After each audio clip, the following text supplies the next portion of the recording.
Olá, estamos num processo acelerado de envelhecimento. Para se ter uma ideia, em São Paulo, capital, nós temos quase 2 milhões de habitantes com mais de 60 anos. Isso requer cuidados redobrados com a saúde. Afinal, nós queremos viver esse tempo a mais com qualidade de vida. E os desafios numa cidade grande, numa metrópole como São Paulo, são imensos.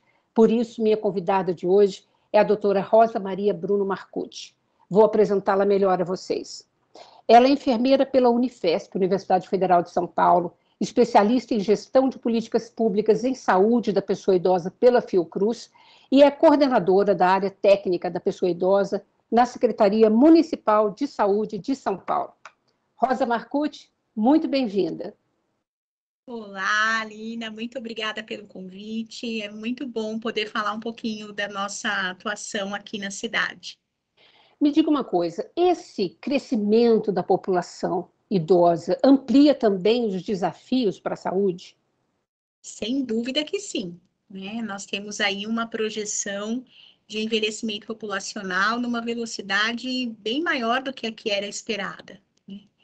E numa realidade que interferem muito nesse processo de envelhecimento, né? Então, a gente tem várias questões que interferem no processo de envelhecimento e que merecem cuidado para que, de fato, a gente ofereça qualidade de vida para as pessoas ao envelhecer. Na verdade, a gente nunca teve muita adoção de medidas preventivas, né? Então, os hábitos da nossa população, hoje já envelhecida, acaba atraindo uma série de doenças crônicas, né? Esse manejo também é um grande desafio para o sistema de saúde como um todo. Sim, é claro que sim. A gente costuma dizer, uma expressão que a gente não consegue poupar saúde, né? Mas a gente consegue preparar o indivíduo para o envelhecimento um pouco melhor. Então, a gente trabalha muito nessa questão do envelhecimento ativo, do envelhecimento saudável, que, aliás, já é uma política do Ministério da Saúde desde o começo dos anos 2000, né? E que traz exatamente essa questão de conscientização da população. Então, a gente, quando fala em envelhecimento saudável, a gente não pode pensar só na população de 60 anos e mais, a gente tem que trabalhar todos os ciclos de vida, né? Então, eu costumo dizer que envelhecimento é um processo, o próprio nome já diz, né? A gente não fala velhice, a gente fala envelhecimento. Então, a gente tem que pensar desde o início da vida até os momentos, a partir dos 60 anos, para que essa pessoa tenha hábitos de vida saudáveis e para que ela tenha um planejamento de vida também, né? É importante a gente trabalhar a valorização do envelhecimento para que o indivíduo se prepare para uma fase de vida que tem características especiais. Hoje nós temos já uma população idosa, né, de pessoas idosas no município de São Paulo, muito grande, né? A UBS, a Unidade Básica de Saúde, é a porta de entrada? Como é que é feito hoje esse atendimento em termos de, por exemplo, aferir a capacidade funcional dessa pessoa? A gente tem um trabalho, né, através do programa Nossos Idosos, que é um programa da Secretaria Municipal de Saúde voltado para a atenção básica, que de uma certa forma, empodera a UBS, né? A gente diz que a UBS não é só a porta de entrada, mas ela é a ordenadora do cuidado do usuário dentro da rede de atenção à saúde. Então, a gente trabalha dentro dessa RAS, que é a rede de atenção à saúde, os fluxos da RASP. A RASP é a rede de atenção à saúde da pessoa idosa. Então, ela começa através das ações do programa Nossos Idosos, e aí ela vai fazer essa interface com todos os outros pontos de atenção, dependendo da necessidade de cada indivíduo.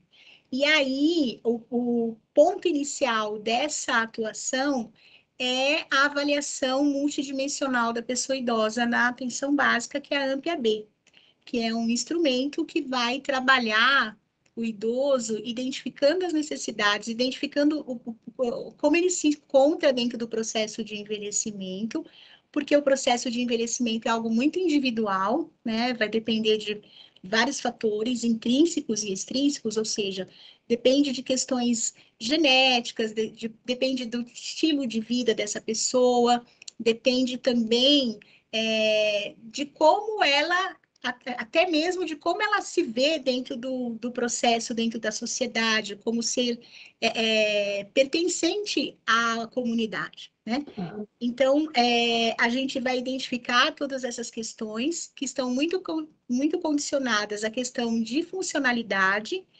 e daí a gente identifica a fragilidade do idoso e também as questões de vulnerabilidade, porque também a questão da vulnerabilidade, ela é muito especial na população idosa, né? A gente tem um índice de vulnerabilidade muito maior do que a média dos outros ciclos de vida.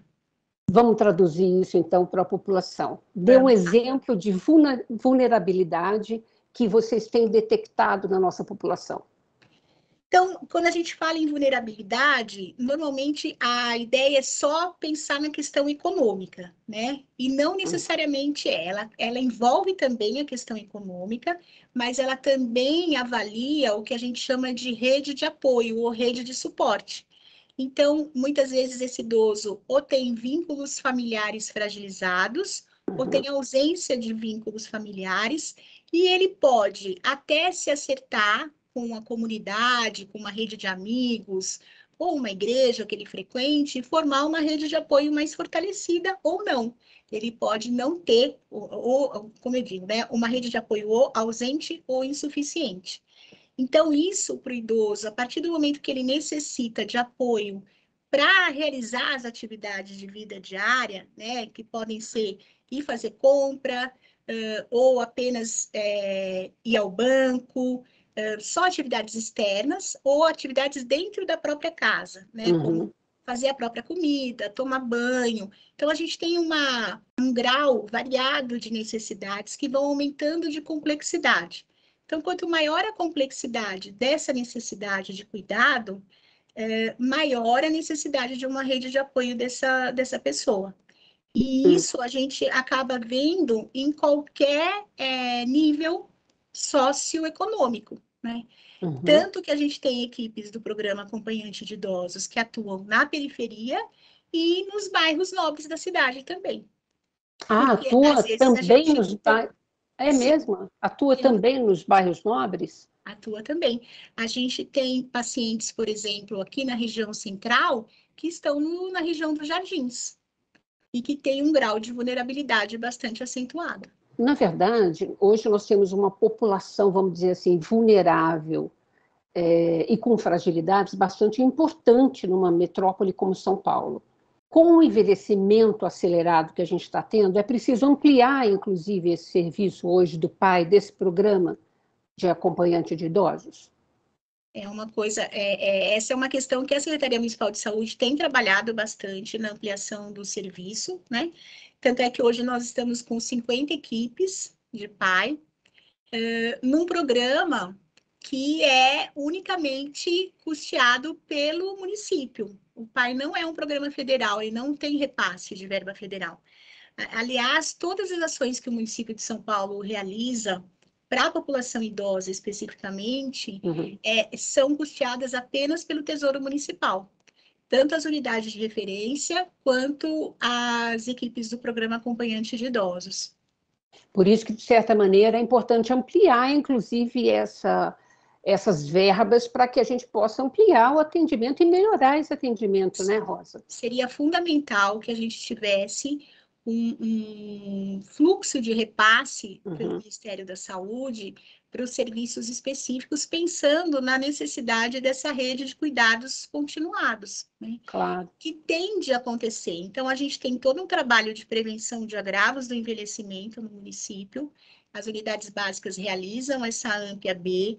Essa AMP-AB, ela gera um plano de cuidados que a gente chama de projeto terapêutico singular, que vai atuar de forma integrada. Então, ele não só ele vai envolver a necessidade de outras, de consultas de outras especialidades, a necessidade da própria unidade de referência ou do programa acompanhante de idosos, mas também vai ter uma série de ações que são realizadas dentro da unidade básica de saúde, junto com a equipe multiprofissional, ou com serviços também do território, como o CAPS, o SER, que são serviços de atenção psicossocial, serviço de especialidades, e que vão atuar na prevenção do agravo do envelhecimento ou na prevenção da piora dos agravos que forem já detectados nessa avaliação do idoso. Perfeito. Ô, Rosa, nós vamos para um rápido intervalo e a gente volta para a gente continuar a nossa conversa, tá bom? Tudo bem. E você não sai daí não, que a gente volta daqui a pouquinho.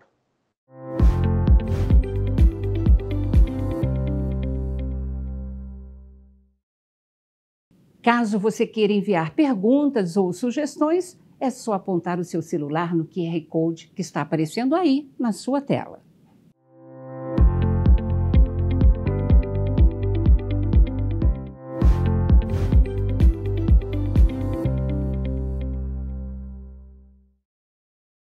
Voltamos, hoje conversando sobre os desafios de envelhecer numa metrópole como São Paulo, com a doutora Rosa Maria Bruno Marcucci. Ela é coordenadora da área técnica da pessoa idosa da Secretaria Municipal de Saúde. Então, continuando, Rosa, nesses agravos de saúde, hoje, quais são as doenças crônicas que vocês mais percebem que precisam de um atendimento especializado junto à população idosa? A população idosa, em geral, ela segue o perfil de condições crônicas da população adulta, né? Então, acho que o que a gente tem de maior incidência na população é a própria hipertensão e a diabetes, que são as doenças mais frequentes. Mas a gente tem uma série de outras questões também, né? A gente tem aí uma porcentagem, por exemplo, de demências em geral, que está em torno de 20% dos pacientes atendidos na nossa unidade de referência. Tá. Mas a gente tem trabalhado, Lina, a mudança de paradigma para tirar o foco da doença e pensar no agravo do envelhecimento na condição integral do idoso, né? Então, a gente tem outras questões, então, alteração de acuidade auditiva, visual, as questões de mobilidade, né? A gente sabe que elas são muito frequentes. A própria questão da sarcopenia, que é muito comum e que leva à queda, leva à perda de autonomia e à dependência. Então, a gente trabalha o processo de envelhecimento de uma forma bem mais complexa do que pautar apenas nas patologias. Claro, as patologias fazem parte disso. Logicamente que se você pega um indivíduo que tem um processo aí de tratamento inadequado, né, que não tenha muita adesão ao tratamento de hipertensão e diabetes, a chance de ter complicações, ela é muito maior e ela, claro, vai afetar de forma bastante negativa o processo de envelhecimento. Mas a gente também trabalha todos esses outros fatores. Então, é por isso que a gente trata da avaliação como multidimensional, pensando em todas as dimensões do envelhecimento. Olha, isso é bacana, essa quebra de paradigma, porque a própria Organização Mundial da Saúde preconiza isso, né? Exato. Da gente olhar o envelhecimento com esse olhar mais ampliado em termos de prevenção, de hábitos saudáveis, e não apenas curativo, né? Mas preventivo, né? Exatamente. Agora, você citou a questão, por exemplo, das doenças demenciais, né, como a questão do Alzheimer. Hoje nós temos, a cada 3 segundos, um novo caso de Alzheimer. A expectativa que nós temos é de dobrar e daqui a pouco triplicar o número de pessoas com esse tipo de demência. Hoje, nós temos, inclusive, em São Paulo, uma lei, né, de Alzheimer aprovada na íntegra, que prevê, inclusive, centros de referência para o município de São Paulo, tem sido uma referência, inclusive, para outros municípios. Vocês estão em sintonia, inclusive, com os apontamentos dessa lei, no sentido de ampliar o serviço de atendimento que vocês já fazem hoje muito bem? Sim. A gente tem toda uma estrutura dentro do fluxo da RASP, né, que coloca o Alzheimer e as demências como uma das prioridades para as unidades de referência, que são as unidades especializadas. Tá. Então, todo o paciente que na AMP-AB for detectada alguma alteração cognitiva, ele vai ser indicado para a unidade de referência em saúde do idoso, que é esse serviço especializado, e aí ele vai passar por uma série de avaliações com a equipe multiprofissional, geriatra e outros profissionais, e vai ter a identificação diagnóstica, né? Então, ele vai fechar esse diagnóstico. O diagnóstico das demências é um diagnóstico bem delicado, né, que exige uma série de exames e de avaliações específicas, e aí ele vai passar a ser tratado de acordo com o diagnóstico que for realizado. A gente tem aí uma rede ampliada, né, que é a unidade básica, então a nossa rede, ela é bem polarizada, né, a gente tem aí 470 UBSs, e nós estamos trabalhando de uma forma a instrumentalizar a unidade básica de saúde a dar cuidado para os casos mais complexos. Como Os casos assim? de Alzheimer acabam sendo casos mais complexos, né? Estão dentro desse foco. Tá. Pensando justamente na continuidade do cuidado, né? Então, Uhum. a gente tem trabalhado sempre nessa perspectiva de ter uma continuidade, de garantir uma continuidade de cuidado, e nesses casos específicos, não só para o idoso, mas tentando abarcar também a família, porque sabemos que os cuidadores acabam sendo bastante, Afetado. né, Uhum. cobrados e ficam bem assoberbados nesse acompanhamento.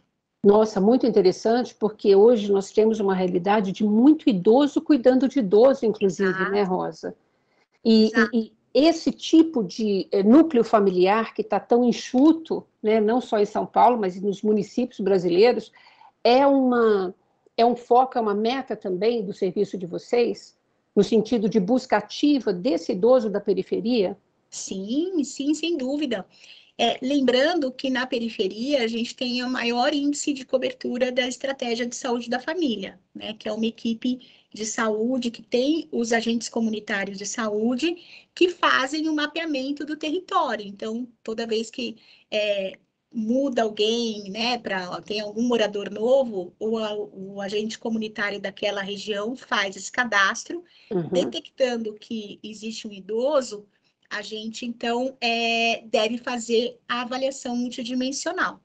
Então, a gente está aí num trabalho, a gente está fervendo, porque temos muitas frentes para mexer, né? Uhum. Então, nós, após pandemia, se é que a gente podemos Pode chamar de chamar assim, pós-pandemia, né? né? É. Agora com a vacinação a gente fica mais tranquilo, mas a gente tem um trabalho, uma frente que é o fortalecimento dessas ações na atenção básica, que é para justamente captar cada vez mais idosos. Então, a nossa ideia é que todos esses idosos tenham a AMPA B e, dessa forma, a gente consiga mapear o processo de envelhecimento de cada um deles, para trabalhar o seu plano de cuidado de forma individual, né? Uhum. Além disso, a gente está trabalhando também as unidades de referência para que elas trabalhem cada vez mais próximas das unidades básicas de saúde. Então, Fundamental, tem esse razão. idoso vem Uhum. referenciado pela UBS, ele vai ser diagnosticado, a equipe especializada vai dar todo o suporte e vai sempre compartilhar com a unidade básica de saúde para que no momento em que ele esteja estabilizado, a UBS assuma novamente o controle total desse cuidado, mas ele vai estar sempre sendo monitorado pela URSE através dos matriciamentos. Então, a UBS vai estar sempre em contato com essa unidade de referência. Então, o que nós fizemos? Nós estamos hoje com 13 URSs na cidade, Uhum. e nós tínhamos uma diferença de divisão territorial. Nem todo mundo cobria o território todo das nossas coordenadorias. A partir do ano Uhum. passado, a gente fez essa divisão, então todas as unidades básicas de saúde da cidade estão referenciadas a uma UBS, a uma URSE, desculpa. Ou seja, né, Uhum. agora a gente garante o acesso desse idoso frágil Uhum. para um serviço especializado específico em gerontologia e geriatria. Para aqueles idosos que não têm condição de se deslocar para a unidade de referência, a Uhum. gente implantou o atendimento domiciliar, que é para uma das questões, né, por exemplo, o Alzheimer acaba gerando muito isso, é justamente para garantir que este idoso seja avaliado por essa equipe especializada, pelo Uau. geriatra e pelos profissionais da equipe multi. Muito legal. E quanto desafio, né? Inclusive em termos de treinar toda essa equipe, né? Agora, nós estamos caminhando meio para o final. Eu quero encerrar falando do PAI, né? Do Programa de Atendimento da Pessoa Idosa. Inclusive porque foi premiado, né? Acabou de ganhar um prêmio, inclusive da Espanha. Eu quero saber do PAI, a importância dele. Pelo jeito, nós não temos um programa desse pelo país. E, inclusive, a pessoa hoje no município de São Paulo, Rosa, que queira acessar o PAI, como é que ela faz? Ótimo. Essa pergunta é excelente, porque sempre gera muita dúvida. Então, em primeiro lugar, é importante a gente situar o PAI dentro dessa rede de atenção, né? Então, a unidade básica é a porta de entrada, é a ordenadora do cuidado, ela faz avaliação multidimensional e identifica todas essas questões, tanto de fragilidade quanto de vulnerabilidade, e ela vai, então, articular com os outros pontos da rede. Um deles é a URSE, que é para aqueles idosos frágeis, e os idosos em situação de alta vulnerabilidade, que pode estar relacionado com essa rede de apoio insuficiente ou ausente, que seja um idoso que até tem um cuidador, mas é um cuidador que também é idoso e que também está fragilizando, que isso é muito frequente na nossa rede. Esses idosos têm indicação do programa acompanhante de idosos, né? Então, a gente tem 50 equipes, cada equipe atende, em média, 110 a 120 idosos, né? O fluxo de entrada no PAI é através da unidade básica de saúde. Então, é a própria equipe da UBS que vai identificar, dentro dos critérios de inclusão no programa, se aquele paciente, se aquele idoso é indicativo para a URSE ou não, para o PAI ou não, e aí ele vai fazer esse encaminhamento, a equipe vai fazer todo um processo de avaliação, sendo ele, de fato, elegível para o programa, ele vai ser cadastrado. Caso não seja, a própria equipe do PAI também trabalha com a unidade básica para discutir o caso e matriciar esse caso para dar um suporte para a UBS e continuar o atendimento. E importante, para a gente encerrar, eu queria um recado final seu. Qual é, na sua opinião, né, técnica, coordenando toda essa área, se você pudesse citar, sei lá, dois dos principais desafios hoje que você tem para atendimento à saúde dessa pessoa idosa em São Paulo? Eu acho que, assim, o principal desafio, pensando na questão saúde, né, é a gente trabalhar a rede de cuidados continuados quando a gente pensa na maior complexidade, né? Então, a gente vai tendo gargalos na rede. Essa rede não é só da saúde, ela é intersetorial. A gente tem serviços, por exemplo, da SMADES, com as LPIs grau 2 e grau 3. Então, a gente precisa ampliar, né? A gente tem os leitos de cuidados continuados, de longa permanência, que seriam idosos que não têm mais condições de ficar só numa ILPI. Então, apesar da gente estar trabalhando na prevenção dos agravos, a gente sabe que, a longo prazo, esses cuidados são necessários. Então, a gente já tem trabalhado nessa perspectiva, né?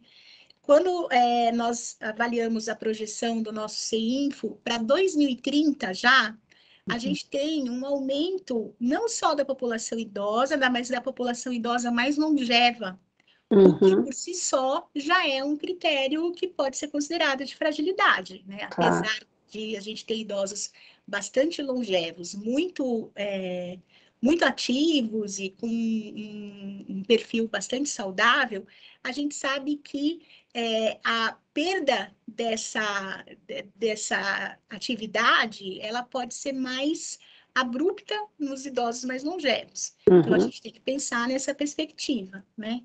A gente tem aí uma outra questão que é a de políticas públicas intersetoriais que, de fato, façam da cidade uma cidade amigável ao envelhecimento, que não só estão relacionadas com o desenvolvimento social e a saúde, mas transporte, vias públicas, segurança, coisas que realmente possibilitem que o idoso se sinta seguro, que a família se sinta segura para que o idoso seja mais ativo, né? Manter essa atividade social é fundamental para a saúde mental, para a saúde física. Então, a gente precisa trabalhar de uma forma exatamente bem complexa, né? Pensando a cidade como um todo e, de uma certa forma, envolvendo a sociedade civil também, porque é fundamental que a gente conscientize a população de que o envelhecimento ele é um processo que está dado, né? E que também é preciso que a sociedade se mobilize para dar suporte para esses idosos, né? O envelhecimento ele não pode ser só uma responsabilidade do Estado, ele é responsabilidade da sociedade como um todo.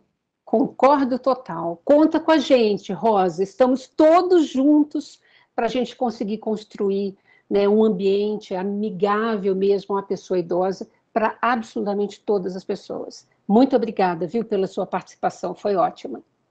Eu agradeço. Quero lembrar que São Paulo é um dos primeiros municípios a ter o selo pleno da cidade de São Paulo Amigo do Idoso, né? Ou seja, a gente tem um município que se preocupa com o envelhecimento da sua população e que, apesar dos desafios crescentes, a gente vem enfrentando os desafios com muita coragem.